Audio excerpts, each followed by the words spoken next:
Well, thank you very much, and thank you to Pastor Paula. Paula's an incredible woman. She's been with me a long time, right from the beginning. This is a beautiful American tradition, and it's a true honor to be back with so many incredible leaders and people of faith at the National Prayer Breakfast. I think I've been here just about every time. It's hard to turn it down. I don't have the courage to turn it down. Sometimes I want to.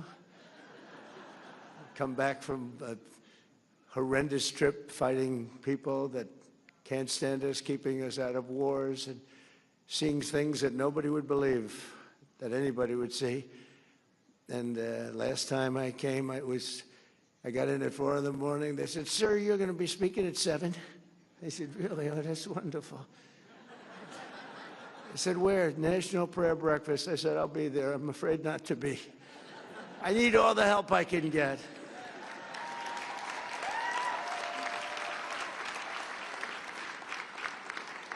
And, you know, I never get a fair break from the fake news, which is back there. That's a lot of fake news.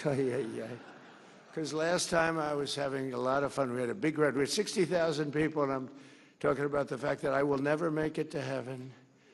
I will never, ever. And I was being funny. I was trying to be, you know, you can't be sarcastic with them because they write your words, and they don't.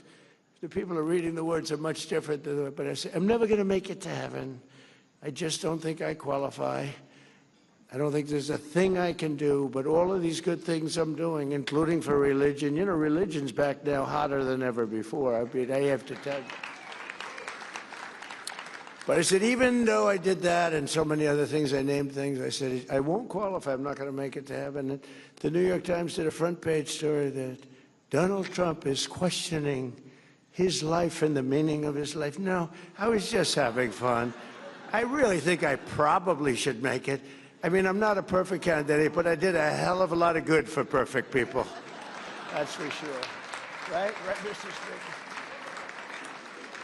But I want to thank the dozens of members of Congress here this morning, including a man of immense faith and immense talent. He's a very talented man. He's a small minority. It's just really, because we go back and forth between minority and majority, and half the time we're minority and we still win. How do we win with a minority? You know, we have a couple of people that I consider to be negative. But we're 1 up, 2 up. Sometimes we're 3 up. In fact, we'll have 2 more victories very soon. We'll be 3 up. And we consider that having a massive majority, okay? Right, Mike? That's considered. We're not spoiled. Can you imagine if we ever picked up like 20 or 30 seats? Wouldn't that be pretty? That'd be too easy. I think it would be too easy. It wouldn't be fun. I get these calls from Mike. "Sir, could you speak to so-and-so 3 o'clock in the morning?" You know, we have 2 types. We have the type that goes along with us and believes in us, and they're with us all the way. And that, I would say, is 95%, right? And then we have the type that needs a little love all the time, no matter what it is. For the easiest thing on religion or republicanism, the easiest thing to pass, they always make it difficult, but they always get there. But I have to call them always at 3 in the morning. I'll always get that call. "Sir, Speaker Johnson's going." So I get a, "Hi, Mike, what's up? What time is it?" So it's 3 in the morning. "So we have 9 names they're giving us difficulty. They want to have a phone call." I said, "All right, let's go. Here we go." Same 9 all the time, right? You know? So I call up. I say, "Chip, how you doing, Chip?" "Hello, sir." "Sir, I can't quite get there. I just don't know. Could I come over for breakfast?" You know, we have a 9 o'clock vote, right? I said, "Really, is it not? Sir, you got to get me there, sir." "Let's have breakfast, Chip." "Great." Then I get others, pretty much the same 9. I don't want to name too many, but I would. And they always get there. We have one that doesn't get there. We have one guy. He's an automatic no. No matter what. If we did welfare reform, if we did the greatest thing in history for religion, no matter what we did, no matter how good it is, greatest tax cuts, and we just did the greatest tax cuts in history, he voted against. He voted. Now, no matter what we do, this moron, no matter what it is, we could put them all together. I think, Mike, what would you say the top 5 things? Name them. We'll put them in one bill, and we'll put them before we'll get 100% vote, except for this guy named Thomas Massey. There's something wrong with him. We call him Rand Paul Jr. You know, it's like they just vote no. They love voting no. They think it's good politically. The guy's polling at about 9%. It's not good. But we have great support, and we have great support for religion. You know, I've done more for religion than any other president. When Paula was saying that, it was so nice. I was proud of it. And I said, that's true. I told the people backstage. What she said is true. Who else would say that, right? But it is true. But then I said, but that's not saying much, because not too many presidents have done too much for religion. I want to tell you that. Certainly modern day presidents, they bailed out on you. They bailed out. They want to be neutral. They want to be neutral or against. You know, the Democrats are against. I don't know how a person of faith can vote for a Democrat. I really don't. And I know we have some here today, and I don't know why they're here, because they certainly don't give us their vote. I certainly know that we're not going to be convincing them to vote for a little thing called voter ID. It polls at 97%. And even the Democrat, the people, the voters, are at 82% for voter ID, but the leaders don't want to approve it. They said they will strike. They will not allow it to happen. It's polling at over 90%. It's called voter identification. When you go to the polls, you show, if, yes, my name is so-and-so, and I live in the country. I'm here. I can vote. They say, that's not allowed. And no, everyone's trying to figure it out. And they do something to win. You know what it is? They cheat. But let's get on to another subject. No, at that, they're the finest, probably anywhere in the world, I would say. But we're trying to pass voter ID and other things having to do with your religion. And getting the Democrats to vote is very, very tough. But we're grateful to the co-chairs of the breakfast, Representatives Ben Cline and Jonathan Jackson and Governor Bill Lee of Tennessee. Thank you very much. Thank you very much. Thank you very much. And I want to thank a man who's been with me for a long time. We've been friends, and I used to be interviewed by him, and all he wanted to talk about was war. I said, this guy, you know, he's very smart, went to the top schools, was a top student.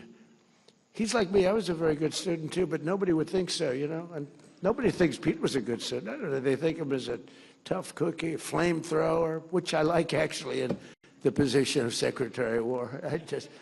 But he has done some job. Pete Hegseth.